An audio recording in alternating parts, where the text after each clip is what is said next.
So I am munching on my unsweetened coconut flakes, organic, because I'm going to put in my smoothie and I just wanted to taste them. But I am getting ready to start door dashing, and I wanted to, door dashing, Uber. I don't do DoorDash. Uber's the only one. But I wanted to stop for a moment and talk to a lot of people that are getting into gig work, getting into doing DoorDash or Uber Eats, Grubhub. And let me just say, I have been doing this for almost a year. I wanted to stop in July, but the way my work situation was set up, I couldn't do that. But this is going to be my last, no, December is going to be my last month, because I finally found something that I can do other, and it's good because I'm in Chicago and it's cold.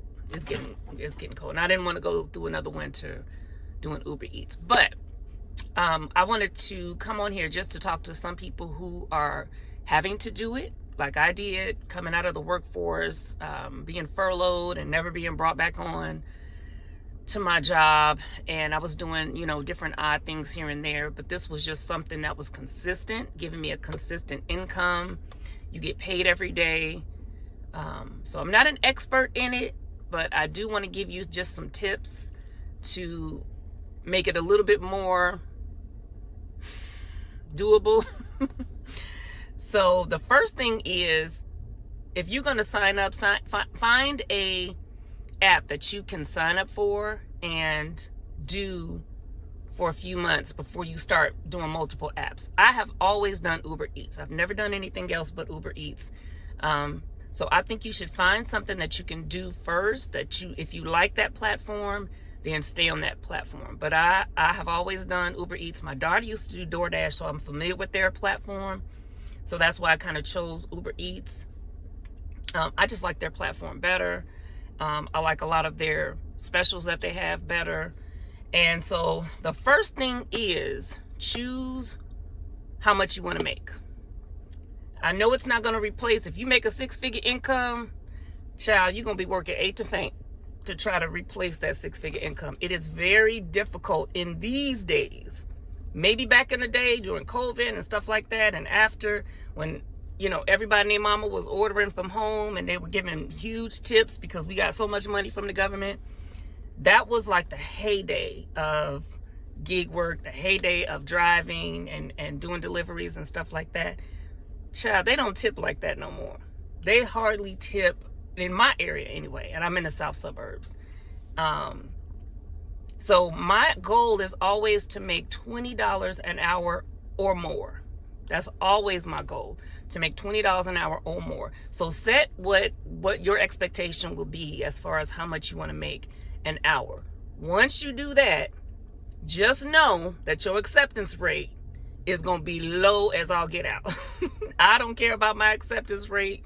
It's always, I don't think my acceptance rate has ever been above 10% regularly. When they have specials, like they have a special where you get paid a certain hourly rate no matter what, I've gotten up to 50%. But that's only during specials.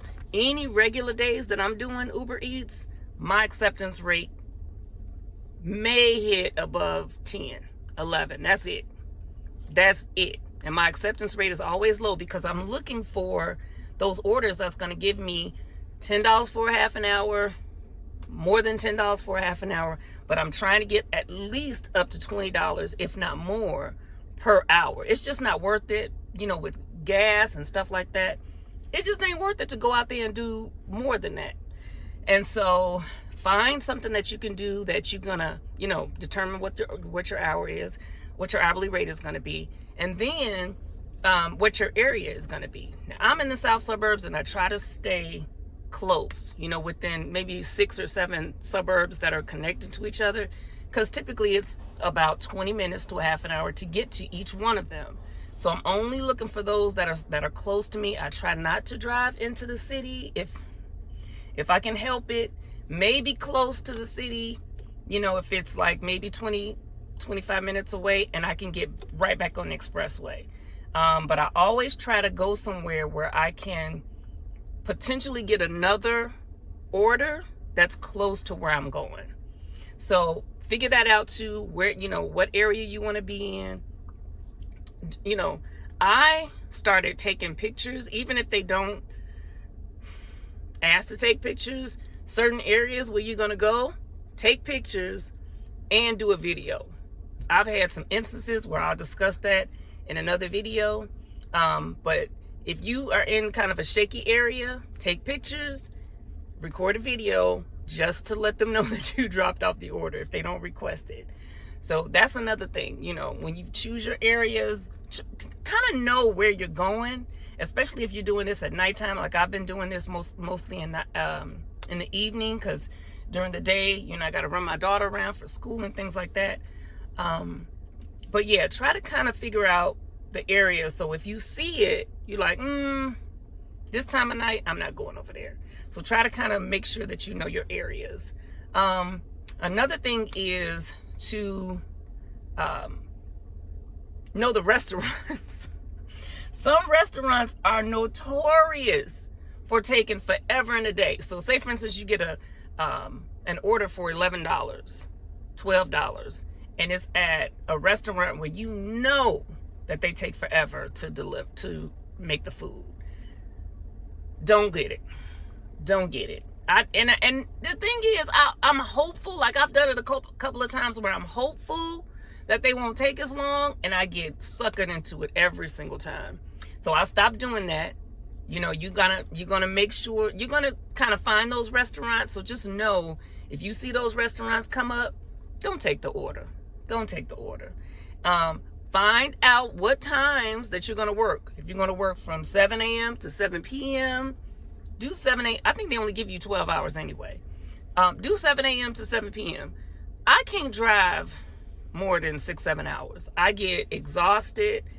Driving it's tiring. It is really tiring. And some people love to do it. I hate driving. If I can be a passenger princess with somebody else, I would do it. I'll sit in the back. Child, I don't care. I'll keep you company, whatever. But I do not like driving. But it's a necessity right now, because this is how I make my money. So know what times you're going to start and what times you're going to end, and stick to that. They usually have specials, so always be checking the app for specials. Like they'll say, okay, you can make $17 per hour plus tips. That's a good special that they have. Or they can say, if you make 5 trips, you get an extra $10, And so that's what I do as well. I always check the app to make sure that they put out some type of special, and I take advantage of that. And the only thing is, well, this will be the last thing I'll say about this. Cancellation stuff. So my cancellation rate stays pretty low. I don't cancel too many orders, unless it's this one particular pizza place. It's always touch and go with them, but typically they are more on time than not.